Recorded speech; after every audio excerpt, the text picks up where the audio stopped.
বিনা মেঘে বজ্রপাতের মতোই গেল মাসে ইরান জুড়ে ব্যাপক হামলা চালায় ইসরায়েল।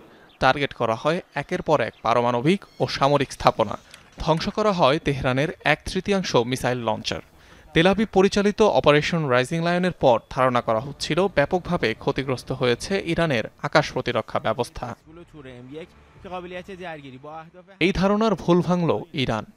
মাত্র এক মাসের মাথায় ক্ষতিগ্রস্ত সকল আকাশ প্রতিরক্ষা ব্যবস্থা সরিয়ে নতুন এয়ার ডিফেন্স বসিয়েছে তেহরান।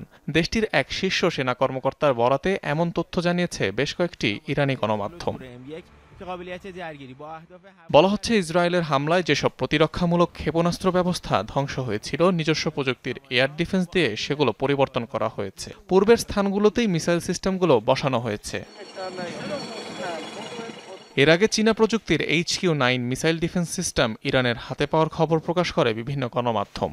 কয়েক বছর ধরেই এয়ার ডিফেন্স সিস্টেম ঢেলে সাজানোর প্রক্রিয়া চলছে ইরানে।